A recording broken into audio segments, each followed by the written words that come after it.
ये बुल्गारिया के रोमा लोग हैं।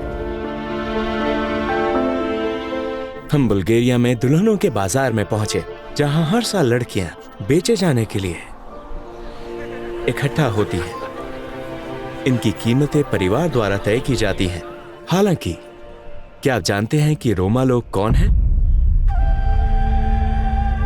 रोमा एक जिप्सी समुदाय है।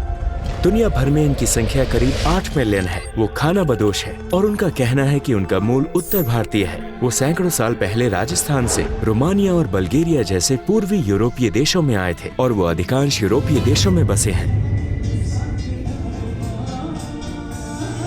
वो उन्हें रोमा लोग कहते हैं। उनमें से कुछ मध्य पूर्व में भी है। इनमें नवार और अन्य रोमा समूह शामिल है। मध्य पूर्व में उनकी प्रतिष्ठा बहुत खराब है और वहाँ उनका काफी शोषण हुआ है। कोई भी उनके साथ मेलजोल नहीं रखता क्योंकि वो समुदाय में शामिल नहीं होते। लोग उनसे दूरी बनाए रखते हैं। उनकी परंपराएं और मानक उन समुदायों से नहीं मिलते जिनमें वो शामिल होते हैं। आज हम बुल्गारिया की राजधानी सोफिया पहुंचे हैं। ये संयुक्त राष्ट्र में है, लेकिन पहले ये सोवियत संघ का हिस्सा हुआ करता था और अब यहाँ समय रुका हुआ लगता है। इसकी इमारतें, सड़कें और रेलगाड़ियां देखकर ऐसा लगता है जैसे ये अभी भी सोवियत संघ का हिस्सा है। ये बहुत छोटा है और ये एक छोटे मॉस्को जैसा दिखता है। आज हम वहाँ रोमा लोगों से परिचित होने आए हैं।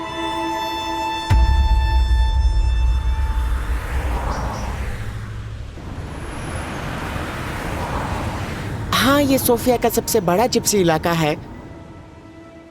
जिप्सी समुदाय में वाकई कुछ अच्छे लोग हैं, लेकिन उनमें से ज्यादातर अपनी ऐसी छाप छोड़ते हैं। आप ऐसा इलाका देख रहे हैं क्योंकि वो बिना इजाजत के घर बनाने की कोशिश करते हैं। वो जमीन ढूंढते हैं और वहाँ नए समुदाय में घर बनाना शुरू कर देते हैं। वो बल्गेरियाई लोगों को पसंद नहीं करते और बल्गेरियाई भी उनसे नफरत करते हैं। वो पानी या किसी भी दूसरी चीज का बिल नहीं चुकाते। नागरिकता होने के बावजूद वो बल्गेरियाई लोगों को पसंद नहीं करते।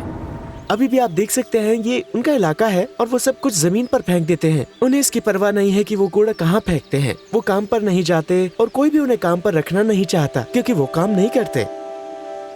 उनके पास बल्गेरियाई आईडी है और वोट देने का अधिकार भी है। वो चुनाव में वोट बेचने के लिए इसका इस्तेमाल करते हैं।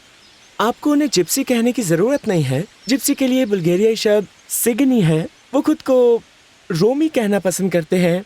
हाँ, मुझे भी लगता है कि वो भारत से आए थे और अपने साथ वहाँ के रीति रिवाज भी लाए थे। उनमें से कुछ बहुत अच्छे संगीतकार हैं।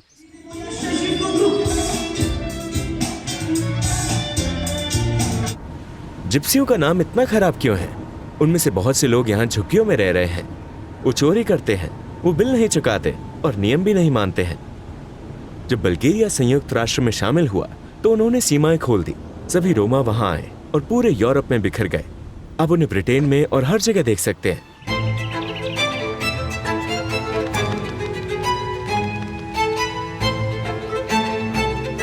इसलिए हमने सोफिया से स्टारा ज़गोरा तक 2 घंटे की ड्राइव करने का फैसला किया, जो तुर्की की सीमाओं से 2 घंटे की दूरी पर है। क्योंकि कल मेरा इवेंट है।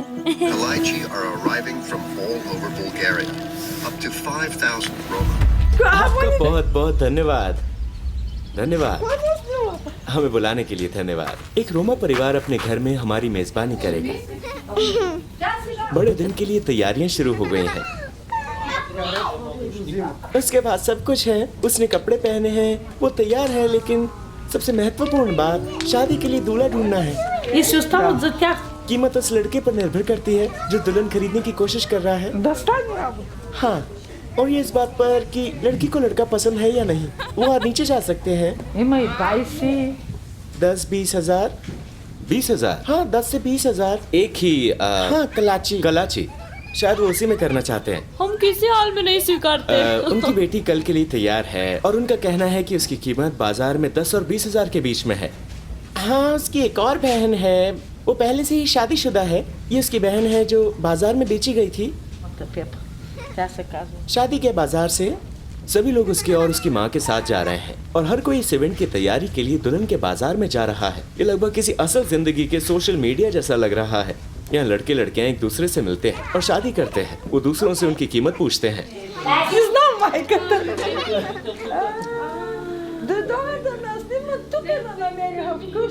ठीक है दोस्तों, अब हम कलाची के एक घर पर हैं। ये उनका घर है और आज हम इनका इंटरव्यू लेंगे क्योंकि कल ये इवेंट है। कल दुल्हन बाजार का इवेंट है।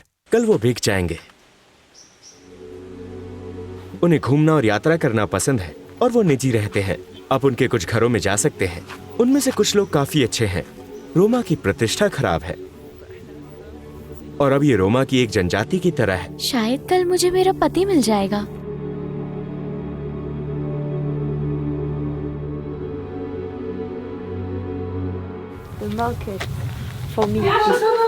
वो तैयार हो रही हैं। उसने कहा कि वो आज तुम्हें बेचने जा रही हैं ताकि उसे ढेर सारा पैसा मिल सके।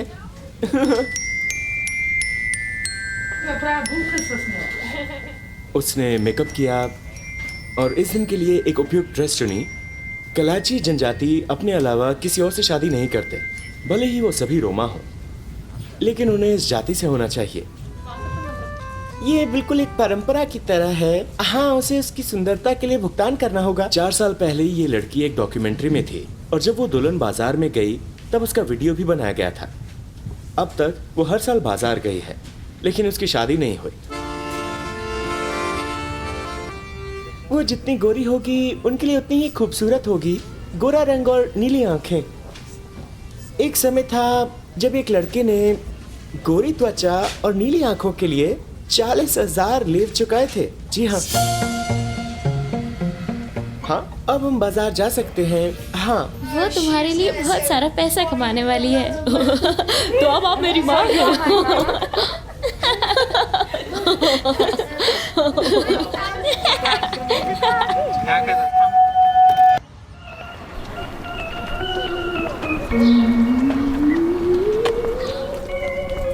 वो आ रहे हैं। वो यहाँ इकट्ठा होने लगे हैं। उनकी संख्या लगातार बढ़ रही है और यहाँ केवल लड़कियां ही नहीं बल्कि लड़के भी सोना पहनते हैं। अंगूठियां, चेन, महंगा सोना पहनना उनके धनवान होने और लड़कियों को आकर्षित करने का संकेत है। थोड़ी देर में दुल्हनों का बाजार शुरू होगा।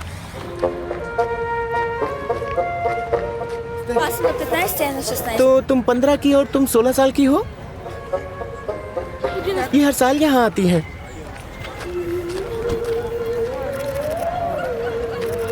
यहाँ कई लड़कियाँ हैं, लेकिन मुझे वो पसंद नहीं है। हर किसी के पास एक मर्सिडीज है। ऐसा क्यों? क्योंकि ये नंबर 1 है। क्या ये आपकी पत्नी है? अभी तक नहीं, लेकिन शायद जल्दी। हाँ, कल। कल? सच में? किसी को अभी अभी एक पत्नी मिली है। वो दोनों सहमत हैं। उनकी 2 साल पहले शादी हुई थी, लेकिन वो दोनों 7 साल पहले यहीं मिले थे। और अब उनके बच्चे भी हैं। हाँ, उनका एक बच्चा है। आप बुल्गारियाई हैं, लेकिन हाँ, आप उनमें से नहीं हैं। मैं जिप्सियों में से नहीं हूँ, इसलिए मैं यहाँ शादी नहीं कर सकता। मुझे यहाँ पत्नी नहीं मिल सकती।